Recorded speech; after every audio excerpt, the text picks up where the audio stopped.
ভাঙড়ে ভূতে হেরে গেলে লক্ষ্মীর ভান্ডার বন্ধ। শওকতের পর এবার হুঁশিয়ারি আরও একজন তৃণমূল নেতার। আমার বুথে হেরে গেলে লক্ষ্মীর ভান্ডার ও ঘরের টাকা বন্ধ হয়ে যাবে। করলে বন্ধ হয়ে যাবে লক্ষ্মীর ভান্ডার, বন্ধ হয়ে যাবে রেশনের চাল, এমনই হুঁশিয়ারি ভোগালী ২ নম্বর পঞ্চায়েতের প্রাক্তন প্রধান মোস্তাসের হোসেনের। একদিকে যখন শওকত মোল্লার বক্তব্য আমরা শুনেছিলাম, আর তারপর আরো এক তৃণমূল নেতার হুঁশিয়ারি শুনবো।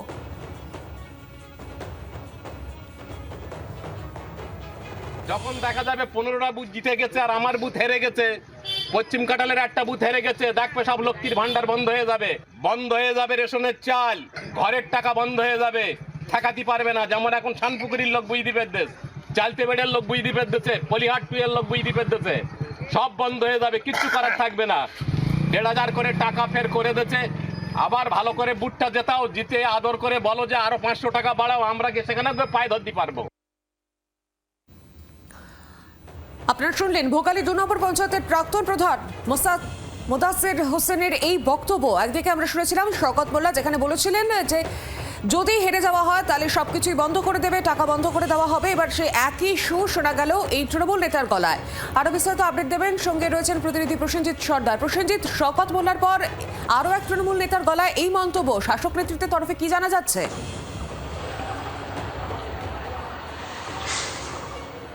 দেখো, এখনো পর্যন্ত এই মোদাসের হোসেন তিনি ভোগালী অঞ্চলের তিনি একজন প্রাক্তন প্রধান, এবং তিনি পরিষ্কার কর্মী সভা থেকে জানিয়েছেন যে তিনি যদি না জিততে পারেন বা তার দল যদি না জিততে পারে, তারই এলাকায় কিন্তু এই ঘরের টাকা, যে বাংলা আবাস যোজনা ঘরের টাকা বন্ধ করে দেওয়া হবে, পাশাপাশি যে লক্ষ্মী ভাণ্ডারের টাকা সেটাও বন্ধ করে দেওয়া হবে। তুমি জানো যে মুখ্যমন্ত্রী মমতা বন্দ্যোপাধ্যায় লক্ষ্মী ভাণ্ডারের টাকা বাড়িয়েছে, এবং সেই জায়গা দাঁড়িয়ে অনেকেই তার সমস্ত বাংলা জুড়ে সবাই কিন্তু আশায় আছে যারা লক্ষ্মী ভান্ডার পায়, এবং সেই জায়গাতে যদি কোনো সেই এলাকায় কোনো অঞ্চলে যদি সেই লক্ষ্মীর ভান্ডার বন্ধ করে দেওয়া হয়, তাহলে কিন্তু তারা বিপদের মধ্যে পড়ছে বলে কিন্তু এমনই সাধারণ মানুষ তারা জানিয়েছে। কারণ খেটে খাওয়া মানুষ তারা লক্ষ্মীর ভান্ডারের টাকা কেন পাবে না?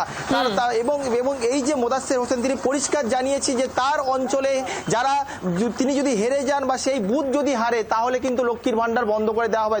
তোমাকে বলে রাখবো যে কয়েকদিন আগে এই শওকত মোল্লা পরিষ্কার মঞ্চ থেকে তিনি জানিয়েছিলেন শুনবো শওকত মোল্লা ঠিক কি বলেছিলেন বেশ কয়েকদিন আগে।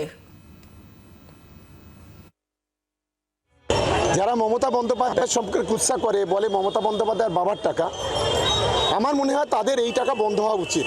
100 বার এদের বন্ধ হওয়া উচিত বলে আমি মনে করি। সরকারের কাছে কেউ আবেদন করে, সরকার সেটা ঠিক করে, যারা বেনিফিশিয়ারি আছে তারা পাবে, যদি লিস্টে নাম থাকলে নিশ্চিতভাবে পাবে, কোনো অসুবিধা নেই। আমরা শুনলাম এতক্ষণ ক্যানিং পূর্বের তৃণমূল বিধায়ক শওকত মোল্লার বক্তব্য। ভাঙড়ের বুথে হেরে গেলে লক্ষ্মীর ভান্ডার বন্ধ করে দেওয়া হবে। শওকত মোল্লার হুঁশিয়ারির পর এবার আরো এক তৃণমূল নেতার গলায় সে একই হুঁশিয়ারির সুর। আরো চলে যাব প্রসেনজিতের কাছে। প্রসেনজিৎ, আমরা শুনলাম শওকত মোল্লার বক্তব্য। এই যে শাসকের যে হুঁশিয়ারি চমকানি চলছে, শাসক নেতৃত্বের তরফ থেকে এখনো কোনো প্রতিক্রিয়া দেওয়া হয়নি এই বিষয় নিয়ে?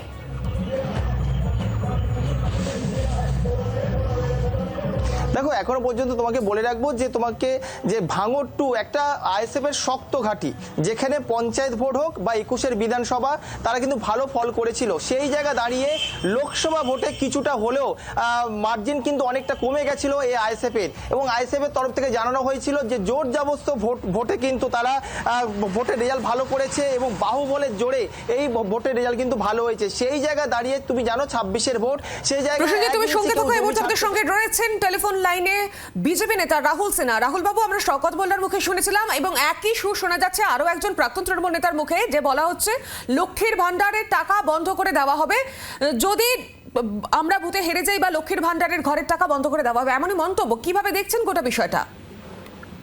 একদম এই মন্তব্যগুলোই বুঝিয়ে দিচ্ছে যে 26-এ তৃণমূলের শেষ বিদায়ের বাজনা বেজে গেছে। যদি না বুঝতেন যে তৃণমূল চলে যাচ্ছে, তাহলে এই জাতীয় কথা প্রকাশ্যে বলতেন না। অতএব তৃণমূল বুঝেই নিয়েছে যে লক্ষ্মীর ভান্ডার দিয়ে বা এই সেই ঘুষের টাকা দিয়ে মানুষকে আর বোকা বানানো যাবে না। মানুষ জানে যে লক্ষ্মীর ভান্ডার কোনো তৃণমূলের ভান্ডার নয়, মানুষের করের টাকা, সরকারি টাকাই লক্ষ্মীর ভান্ডার হিসাবে দিচ্ছে মমতা ব্যানার্জি। অতএব সেই কারণের জন্য মানুষ তার উপযুক্ত যা পদক্ষেপ নেওয়ার তা নেবে। আর এটা তৃণমূলের হার হবে এটা বুঝতে পেরেই প্রকাশ্যে এই জাতীয় কথাবার্তা বলছে। যারা এই কথা বলছে তাদের বিরুদ্ধে আইনানুগ ব্যবস্থা নেওয়ার আমরা দাবি জানাচ্ছি। ধন্যবাদ আপনাকে আমাদের সঙ্গে থাকার জন্য। বাংলার আওয়াজ, বাঙালির আবেগ, জি 24 ঘন্টা।